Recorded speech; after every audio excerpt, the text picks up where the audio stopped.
Víctor Soriano, ¿qué es Soriano y Piqueras? Soriano y Piqueras es un despacho de abogados muy singular, porque somos un despacho de abogados boutique con dos oficinas en Madrid y en Valencia, con un equipo pequeño, pero de gente con experiencia y que además nos dedicamos a unas áreas que pues, no son habituales, ¿no? en los despachos como el nuestro, que es el derecho público y el derecho penal administrativo, es decir, los asuntos que entroncan ambas materias, ¿no? Lo administrativo con lo penal, y lo hacemos de una forma muy artesanal y muy directa, muy diferente quizás. ¿Cómo asumís o cómo asumís el hecho de gestionar casos que se encuentran en el epicentro del debate político y mediático en ocasiones? A veces no, a veces son casos que se llevan con extrema discreción, pero en otros casos no. ¿Eso cómo lo gestionáis? Los casos mediáticos tienen dos dificultades añadidas, ¿no? Una es la gestión del riesgo reputacional, y otra es la gestión de la estrategia jurídica cuando tienes a la opinión pública y a la prensa prestando atención a cada escrito. Entonces, no solo tienes que ser capaz, cuando actúas como defensa o cuando actúas como acusación, de convencer al juez de instrucción de que tu posición es la que tiene más sustento, sino que además tienes que hacerlo sin parecer que estás actuando de una manera espuria para encontrar con tus escritos pues el reconocimiento de la opinión pública o el debate político que te recojan en los medios de comunicación. Entonces, hay que ser muy medido y es una estrategia que tiene que ser mucho más fina que en cualquier otro proceso donde, sobre todo la defensa, se puede permitir casi cualquier cosa y lo que nosotros hacemos habitualmente, que es la acusación, pues mucho menos, pero en un proceso mediático hay que hacerlo con mucho más tiento.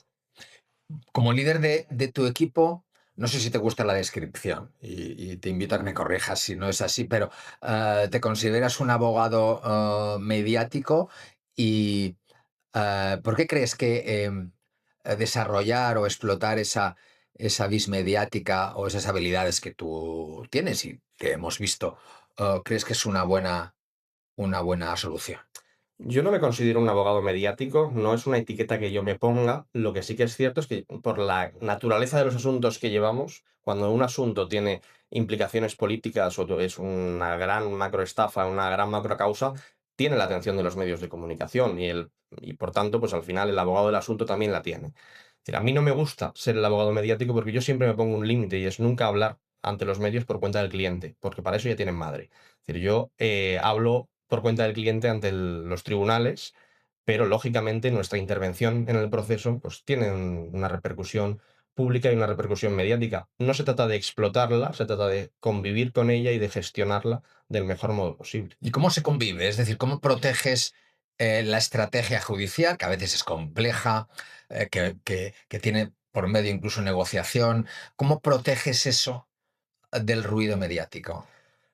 Hay que ser capaz de hacer ese juego de balances, ¿no? Entre aquello que conviene que trascienda y aquello que conviene que esté oculto, ¿no? Que no trascienda, conserve su secreto y además, cuando se trata de procedimientos penales, encima se suma el hecho de que las causas en instrucción son secretas para todos los que no son parte. Entonces, hay una complicación ahí y hay que ser capaz de ponderar muy bien cuando conviene a los intereses del cliente que algo pues, sea objeto de conocimiento público y sobre todo cuando esa noticia trascienda no va a perjudicar al procedimiento, porque ahí es donde tiene que tener uno el foco. Es decir, el abogado no es el portavoz del cliente y tiene que estar siempre pensando en qué es lo mejor para la estrategia del proceso. En tu última intervención en el Ateneo de Madrid, en aquella exitosa mesa redonda que ha tenido mucho recorrido y mucha trascendencia, te dedicaste a hablar sobre todo de la judicialización de la política. Si hoy cogemos hoy los medios digitales y los periódicos de hoy, o vemos los sumarios de la televisión o escuchamos la radio, vemos que las 5 primeras noticias son historias políticas judicializadas. ¿Crees que hay marcha atrás en un proceso eh, eh, en el que nadie va a ganar? ¿Crees que esto tiene una solución a medio y largo plazo o crees que no hay marcha atrás? En España yo últimamente comento siempre que no hay periodismo político, hay periodismo de tribunales, porque el periodismo de tribunales se ha comido a la política.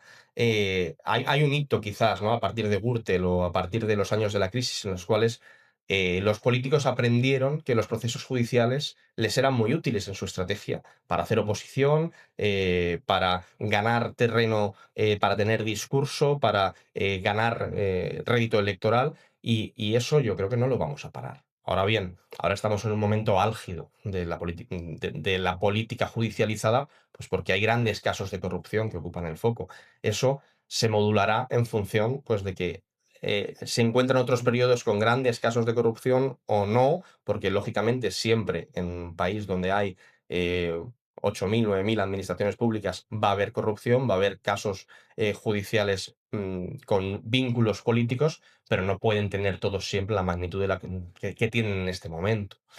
Y para acabar, vives a caballo entre Madrid y Valencia. Tienes oficina abierta, tu equipo en ambas ciudades, pero además tienes grandes intereses y clientes importantes en las Islas Baleares. ¿Cómo llegas a todo? ¿Cómo te organizas? ¿Cómo es un día normal en la vida de Víctor Soriano? No, a mí me saludan por mi nombre en los vuelos de aviación regional. Te dicen Soriano directamente, o Directamente. Víctor A directamente. mí se me acercan las azafatas a saludarme Ah. en el asiento del avión cuando vuelo a Palma o cuando vuelo a Madrid, que es algo que hace gracia la primera vez, luego ya no, porque evidentemente, pues, todos nos cansamos, ¿no?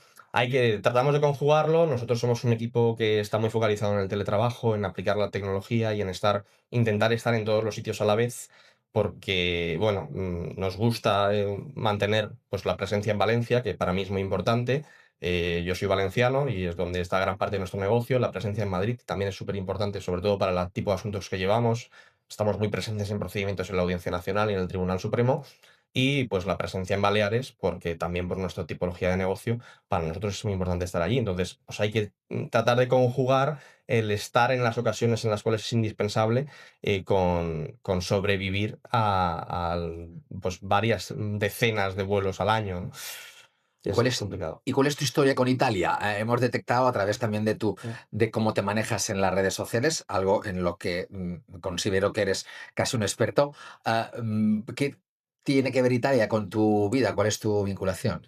Mi vinculación personal es poca, es poco más allá que un día de niño, andando con mis padres por mi Cermasco, se me ocurrió, de niño y muy pequeño, aprender italiano, y entonces yo, de adolescente, era bilingüe en italiano sin ninguna relación con Italia, más allá de que mi apellido allí es frecuente, pero por pura casualidad.